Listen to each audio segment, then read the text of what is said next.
नमस्कार, मैं हूं विकास और आप देख रहे हैं चौकस भारत।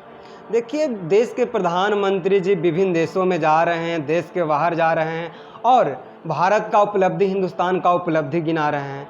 आपको अक्सर देखने को मिलता है कि उनको गर्मजोशी से स्वागत करते हैं दूसरे देश के राष्ट्रपति हो चाहे प्रधानमंत्री हो। पॉप गिनी के राष्ट्रपति ने प्रधानमंत्री जी को पैर छुए थे। क्या सच में भारत का दबाव पूरे विश्व में बन रहा है, भारत का रुतबा बढ़ रहा है? इस मुद्दे पर, इस मसला पर मेरे साथ बात करने के लिए बीजेपी प्रवक्ता सुमित शशांक जी हैं। इनसे बात करेंगे कि जिस तरह से मोदी जी ने तमाम देशों में जा रहे हैं, भारत की उपलब्धियां गिना रहे हैं और कुछ दिन पहले उन्होंने बोला है कि 2014 में जब हम सत्ता में आए थे तो हमारा जीडीपी टॉप 10 में थी। आज यानी कि दूसरी सत्ता में 2019 के बाद टॉप 5 में था, इतना कोरोना के बाद भी। और उनका दावा है, उनका प्रॉमिस उन्होंने किया है कि 2024 में सत्ता में आने के बाद मेरा यानी कि भारत का जीडीपी पूरे दुनिया में तीसरा स्थान होगा। क्या सुमित जी, ये बात लोग कैसे विश्वास करें कि जीडीपी तीसरे स्थान पे आ जाए भारत का? देखिए, भारत के विषय में समझने की आवश्यकता है। भारत पहले भी ऋग वैदिक काल, उत्तर वैदिक काल, 16 महाजनपद काल और उसके बाद भी भारत जो है उसे सोने की चिड़िया कहा जाता था। और सोने की चिड़िया यूं ही नहीं कहा जाता था, संपूर्ण विश्व के साथ भारत के व्यापारिक संबंध रहे। विश्व गुरु की भूमिका में भारत रहा। भारत ने संपूर्ण विश्व को विभिन्न आयाम प्रदान किए। विभिन्न टेक्नोलॉजी जो है, उस समय की तत्कालीन टेक्नोलॉजी जो है वो भारत के द्वारा प्रदान की गई। भारत के लोगों ने, भारत की जो मूल जातियां थी, उसने संपूर्ण विश्व में जाकर के भारतीय सभ्यता और संस्कृति को बताया। यहाँ तक कि जिस धरती पर हम बैठे हैं, बिहार की पवित्र धरती पर बैठे हैं, इसने लोकतंत्र का पाठ जो है संपूर्ण विश्व को पढ़ाया। यह समझने की आवश्यकता है। इसके बाद की मैं बात करूँगा कि इसके बाद गुलाम, खिलजी, तुगलक, सैयद, लोदी, विभिन्न सांस्कृतिक आक्रमण भारत के ऊपर हुए और इन आक्रमणों के बीच में कहीं ना कहीं भारत जो है वो अपनी एकता, अखंडता, अपनी सांस्कृतिक सौहार्द, इन सभी चीज़ को धीरे धीरे खोता चला गया। विभिन्न सांस्कृतिक आक्रमणों में, विभिन्न भौगोलिक आक्रमणों में भारत जो है उसके आधारभूत संरचना पर कहीं ना कहीं आघात हुआ। हमारी परंपराएं, हमारे जो भारत की जो विविधता है, संस्कृति है, उसके ऊपर भी आक्रमण हुआ। मैं आपको एक स्पष्ट उदाहरण बिहार में दूंगा कि बख्तियार खिलजी के आक्रमण के बाद किस प्रकार से नालंदा और विक्रमशिला विश्वविद्यालय को जला दिया गया था।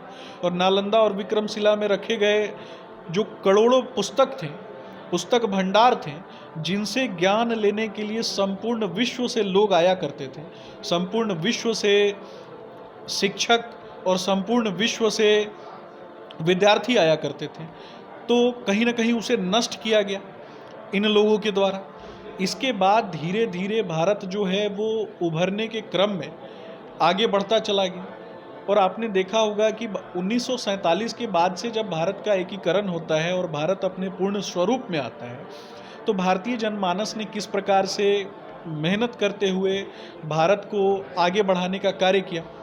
परंतु इसी बीच में कुछ पार्टियों का गठन भारत में होता है जिन्होंने भारत की एकता, अखंडता और भारत की जो सामाजिक सौहार्द है और सामाजिक सौहार्द से आगे बढ़कर भारत की जो वैश्विक प्रतिबद्धता, वैश्विक चेतना और वैश्विक स्तर पर उठाने की जो जितनी कोशिश होनी चाहिए, उस स्तर पर कहीं ना कहीं उस प्रतिबद्धता के साथ वो पार्टियां आगे नहीं बढ़ पाती हैं। भारतीय जनता पार्टी की बात मैं करूंगा कि आप देश के यशस्वी प्रधानमंत्री नरेंद्र मोदी जी की बात कर रहे हैं, इसलिए मैं भारतीय जनता पार्टी के परंपरा, आदर्श, विचार और संस्कारों की बात करूंगा। देश के यशस्वी प्रधानमंत्री एक ऐसी पार्टी से आते हैं जिसकी पृष्ठभूमि का अगर आप मूल्यांकन करेंगे तो वहां आपको देखने के लिए प्राप्त होगा कि किस प्रकार से डॉक्टर श्यामा प्रसाद मुखर्जी जी, दीनदयाल उपाध्याय जी, अटल बिहारी वाजपेयी जी, यहाँ तक कि अटल बिहारी वाजपेयी जी के शब्दों में मैं कहूँगा कि दिन दूर नहीं, खंडित भारत को पुनः अखंड बनाएंगे, गिलगित से गारो पर्वत तक आज़ादी पर्व मनाएंगे। उस स्वर्ण दिवस के लिए आज से कमर कसे बलिदान करें, जो पाया उसमें खो न जाए, जो खोया उसका ध्यान करें। तो भारतीय जनता पार्टी की परंपरा, आदर्श और विचार और संस्कार इसी चीज़ के लिए हमेशा कार्य करती रही कि अखंड भारतवर्ष को किस प्रकार से हम बनाएं, किस प्रकार से भारत का जो गौरव समाप्त हो गया था उस गौरव को किस प्रकार से हम बनाएं और बचाए रखें, और किस प्रकार से पुनः एकीकृत करने की दिशा में आगे बढ़ें।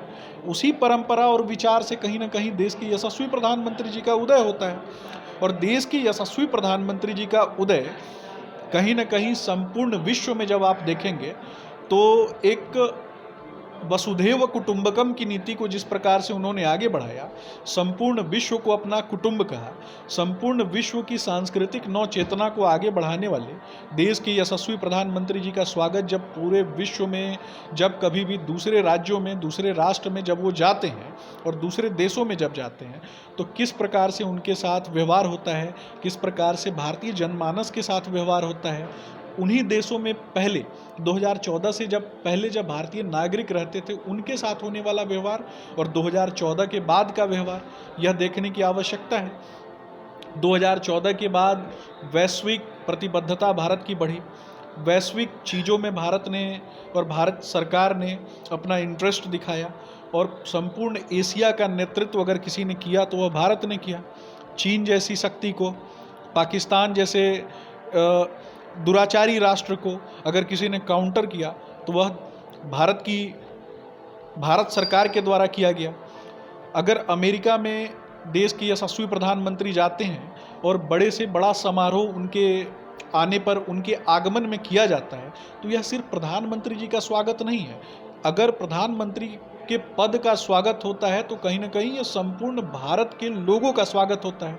ऑस्ट्रेलिया की बात करूँगा, ऑस्ट्रेलिया के प्रधानमंत्री, ऑस्ट्रेलिया के जो नेतागण हैं किस प्रकार से उन्हें बॉस कह के पुकारते हैं, किस प्रकार से अफ्रीका के देशों में जब वो जाते हैं तो किस प्रकार से वहाँ के राष्ट्राध्यक्ष और प्रधानमंत्री के द्वारा किस प्रकार से पांव छू करके उन्हें प्रणाम किया जाता है।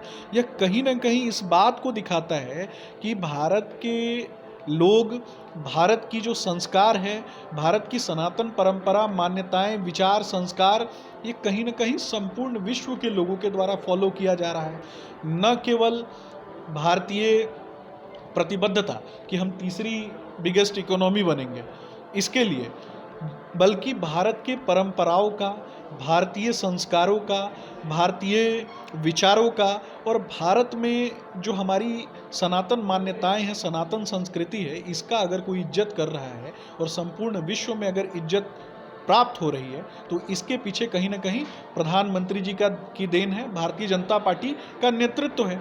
और निश्चय ही आपके प्रश्न का मैं जवाब दूंगा कि भारत जिस प्रकार से 2014 के बाद आपने देखा होगा कि भारत की जो सरकार है उसने जिस प्रकार से प्रतिबद्धता के साथ 10वीं इकोनॉमी से आगे बढ़ते हुए आपको दिखाया कि किस प्रकार से हम 5वें स्थान पे पहुंच सकते हैं।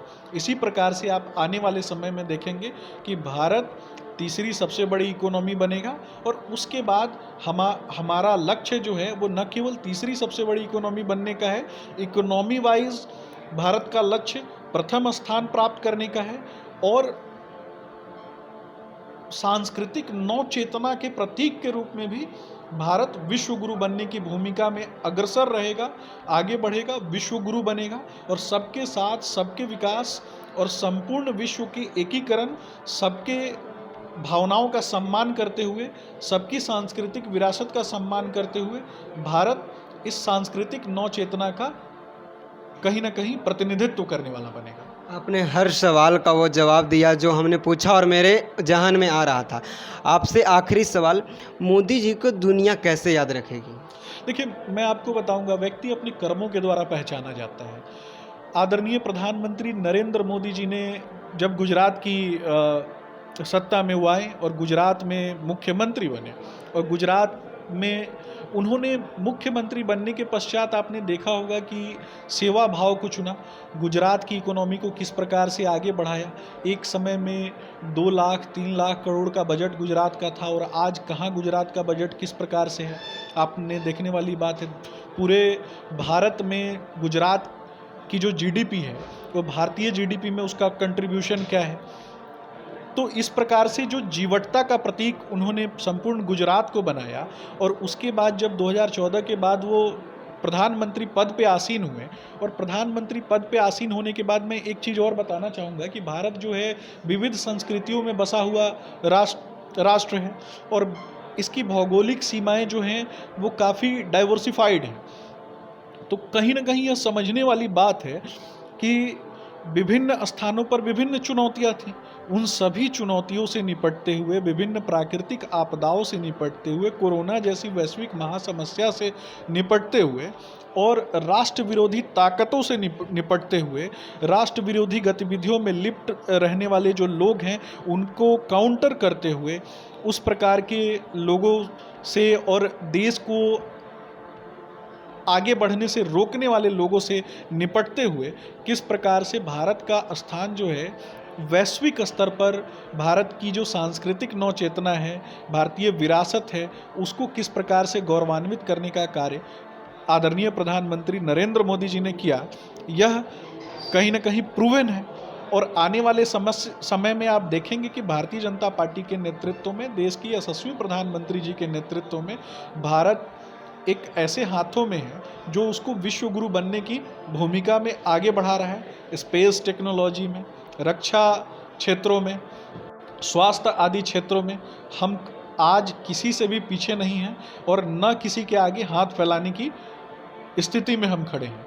मैं आपको कुछ उदाहरण और भी दूंगा इस इंटरव्यू के माध्यम से, कि आपने देखा होगा कि एक समय था कि भारत में गेहूं जो है वो अमेरिका से आता था, और दोयम दर्जे की क्वालिटी का गेहूं जो है अमेरिका के द्वारा भारत में पहुंचाया जाता था, और उसी दोयम दर्जे की गेहूं से कहीं ना कहीं भारतीय लोगों की जो आवश्यकताएं हैं उनकी पूर्ति की जाती थी। बदले में भारतीय रुपए में इसका पेमेंट होता था, और उन्हीं रुपयों को अमेरिकन दूतावास में रख करके, और उन रुपयों का उपयोग नहीं किया जाता था, उन रुपयों को फेंक दिया जाता था। तो कहीं ना कहीं भारतीय जो स्वाभिमान है उसके ऊपर एक गहरा आघात पहुंचता था। और आज आप देखेंगे कि रूस हो या फिर ईरान, इराक हो, तो इस प्रकार के देश भी, और सऊदी अरब भी, ऐसे जो राष्ट्र हैं वो भारतीय रुपए में हमारी चीज़ों का आदान प्रदान जो है वो भारतीय रुपए में होता है। तो ये भारतीय रुपए की जो बढ़ती हुई प्रतिबद्धता है, और भारतीय रुपए के प्रति जो संपूर्ण विश्व में जो सम्मान है, इसका यह तो सिर्फ एक प्रतीक है।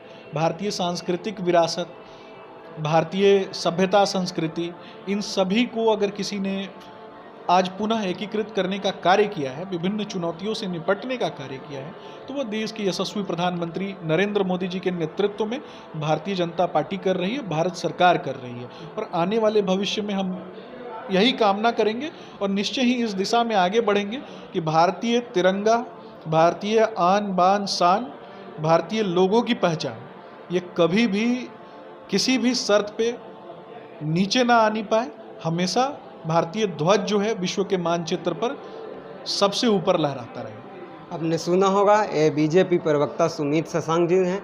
इन्होंने साफ तौर पर कहना है कि भारत का मानचित्र, यानी कि भारत का फ्लैग विश्व के मानचित्र पर सबसे ऊपर रहना चाहिए। इनका कहना है कि अब एक जिम्मेदार नागरिक के हाथ में बकडोर बढ़ा गया है भारत का, जो कि विश्व गुरु दोबारा भारत को दिलवा के रहेंगे।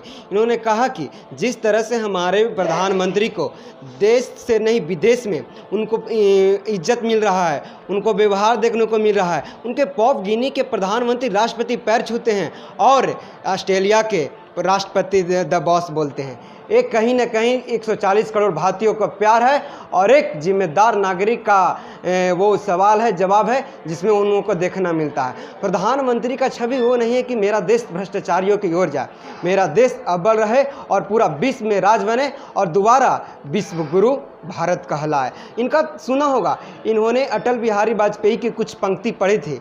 क्या इस पंक्ति से आप कितना समर्थन है और कितना ये आपको अच्छा लगा? इनका कहना है कि अटल बिहारी वाजपेयी का देश है, ये पंडित उपाध्याय दीनदयाल का देश है, और ये देश एक दिन फिर से विश्व गुरु बनकर रहेगा और भारत का तिरंगा मानचित्र के सबसे ऊपर पैदावार पर रहेगा। तमाम वीडियो को देखने के लिए देखते रहिए चौकस भारत। धन्यवाद।